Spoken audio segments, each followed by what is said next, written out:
dia 3 de maio, sexta-feira, em Natal, estamos com a presença de Maria Auxiliadora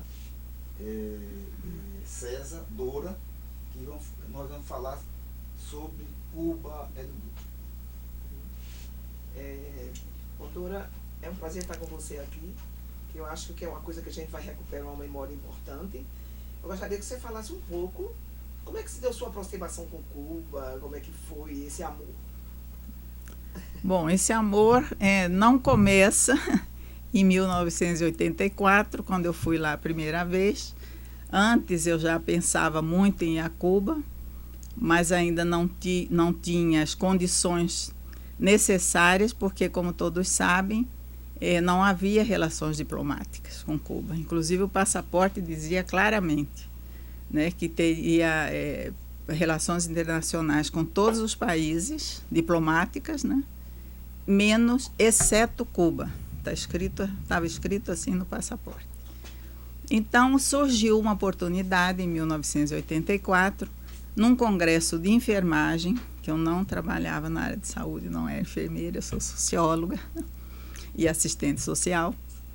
E então eu entrei nesse grupo de profissionais da enfermagem, que estava sendo organizado em São Paulo por Rose, que é uma grande amiga até hoje, que é nora do Prestes, e ela estava organizando esse grupo. Já havia organizado outros grupos, né? Ia mais ou menos clandestino, né? Porque nós íamos pelo México e depois estávamos correndo o risco de, quando voltar, descobrirem que a gente saiu do México, ficou 20 dias fora, não sei onde, no mar, e depois voltou para o México. Mas mesmo assim, nós decidimos ir, né, com esse grupo. E eu me animei porque era um grupo grande, né, e fomos em 1984. Eu já havia conhecido uma amiga em Brasília, que já havia ido a Cuba e tinha visitado Hélio Dutra, porque os brasileiros, nessa época, sempre visitavam Hélio Dutra, né? Fernando Moraes, inclusive, fala num dos livros dele isso. Quando todas as pessoas que iam a Cuba, quando voltavam, sempre perguntavam: você viu Fidel e viu Hélio Dutra? Era assim.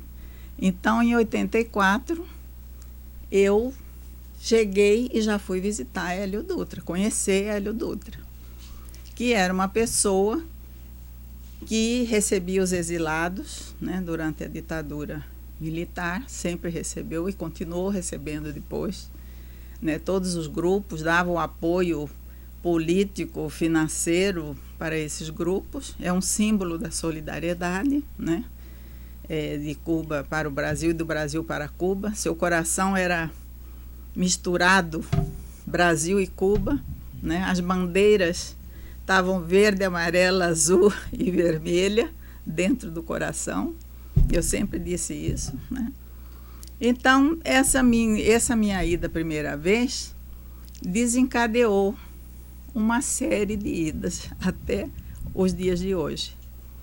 Então, agora são 35 anos, estou comemorando 35 anos de ida a Cuba, né? Inclusive, eu fui a primeira vez em julho, são exatamente 35 anos. E, nesse movimento, nós fundamos a associação, em 84 mesmo. Eu já entrei em contato com o ICAP, que é o Instituto Cubano de Amizade com os Povos. E aí já fiz toda uma articulação. Nós já fomos em seguida, quando eu cheguei em Brasília, conheci a Josina, que morava em Brasília, Josina Godoy, que era casada na época, o Tales já faleceu, com Tales Godoy, um herói em Cuba, né, que essa é uma outra história, que ele, inclusive, salvou um navio da Marinha Mercante, que levava açúcar para o Chile, no dia que eclodiu o golpe de Pinochet, e ele voltou para Cuba com toda a tripulação. Isso é um parênteses, mas eu tenho que explicar. Brasileiro, casado com a Josina, e ele voltou para Cuba e foi recebido e condecorado como herói, né, um dos heróis brasileiros que nós temos lá em Cuba e no Brasil. E com isso a Josina, né, que já tinha morou em Cuba também, porque ela saiu, né, um pouco de autoexílio dos dois, né, para Cuba, que ela trabalhava com alfabetização com Paulo Freire, né, em Recife. E aí ela teve que ir para Cuba, né, por causa da ditadura. Então a Josina, nessa ocasião, estava já em Brasília. E quando eu voltei de Cuba em 84, né, eu conversei com Josina da necessidade da gente criar uma associação Brasil-Cuba, como existia também, estava começando a existir algumas no Brasil inteiro, né, que depois nós descobrimos que houve uma em 61, antes do golpe, né, militar. E a gente começou a trabalhar nesse sentido, de fundar uma associação. Então começa um pouco daí essa minha trajetória dessa amizade, solidariedade com Cuba, e que no decorrer desses anos todos de 80, né, nós intensificamos mais.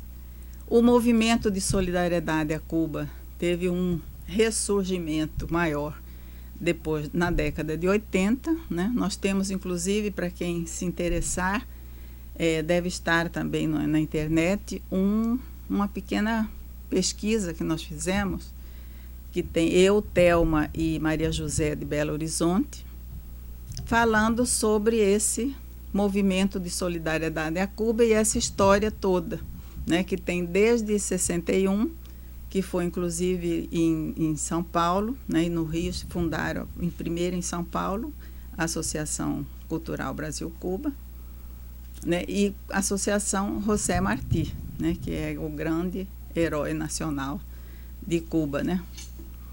E então, durante esse tempo todo, eu vou a Cuba todos os anos.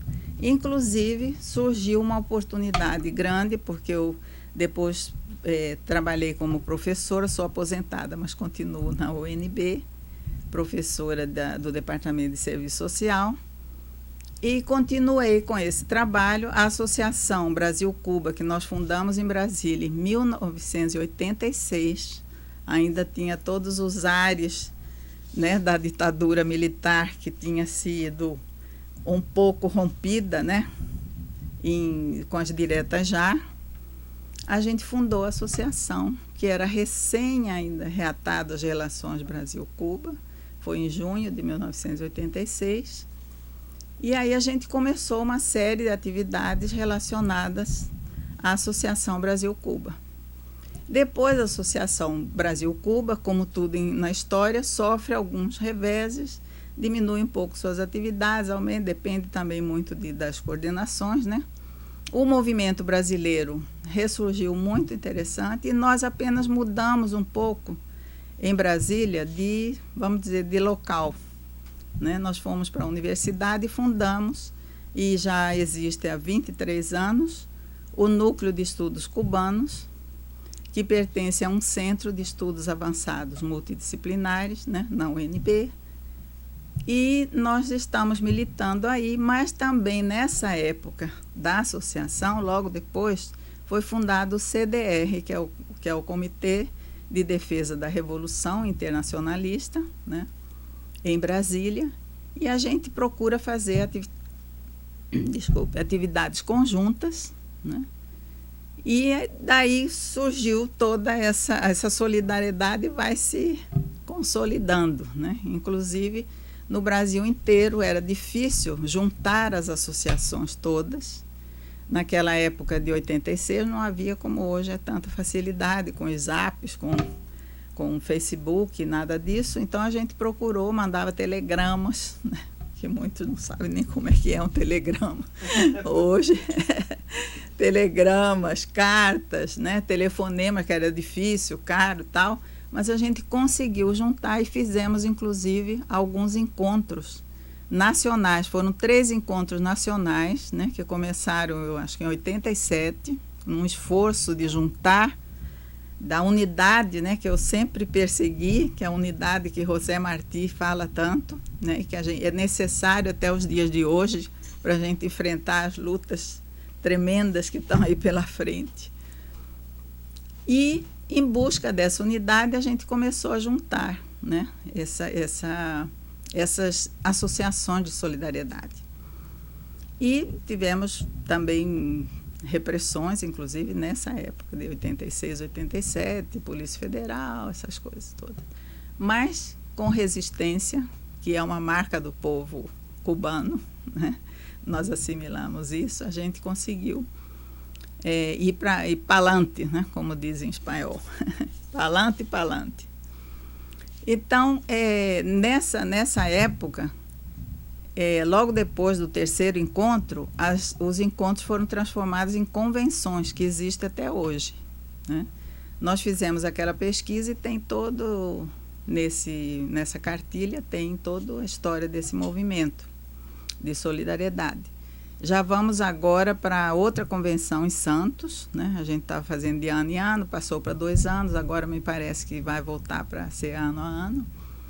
E o movimento se fortaleceu. Nesse intervalo, né, em 96, eu tinha direito a uma capacitação pela Universidade de Brasília para fazer meu doutorado, que eu já tinha feito o mestrado na Universidade de Brasília em Política Social. E então, para onde que eu ia fazer o doutorado, né? Lógico, eu tinha que ir para Cuba. Foi muito difícil. Eu acho que eu sou uma das raras pessoas na UNB que foram fazer o doutorado sem bolsa. Então, eu fui com meu salário porque eu fiz um pedido ao CNPq, encaminhei meu projeto, apesar de que até os assessores ad hoc, né, deram pareceres ótimos ao projeto, mas disseram que a Universidade de Havana não era de excelência e que, por isso, eles não iam dar a bolsa.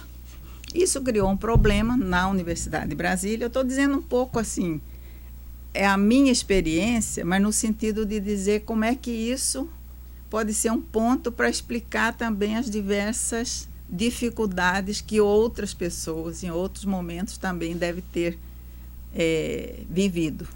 Em que área, né? Era em Sociologia, né? A Universidade de Havana tem um doutorado em Ciências Sociológicas. E então a Universidade de Brasília, né, não queria dar também a licença para eu ir com o salário, porque o CNPq não tinha dado a bolsa. Então foi preciso muita explicação. Eu juntei muitos argumentos, inclusive com a ida nesse ano da Marta Hanecker, uma chilena que morava em Cuba, né, e que eu convidei para ir, uma grande amiga minha até hoje. E eu mostrei até o jornal Campus da universidade que a Marta tinha ido, que a gente fez várias atividades em Brasília, né? Inclusive um livro que a gente conseguiu pela FAP, o financiamento. E com isso a gente conseguiu, com argumentos inclusive que eu peguei da Universidade de Havana, de quantos países eles tinham articulação e quanto que a Universidade de Havana era considerada de excelência, porque eu tinha ido ao CNPq perguntar quais foram os critérios para considerar uma universidade de excelência ou não, mas também não consegui nenhuma informação sobre isso. Então, na UNB se reuniram o parecerista, logo que viu Maria Auxiliadora César querendo ir para Cuba, caiu na mão de um que me conhecia. Foi a minha sorte também. Eu acho que não foi nem sorte, foi a energia, talvez, de Cuba que me impulsionou para essa ida minha, para essa aquiescência, né, do conselho. E o conselho aprovou minha ida e eu fui.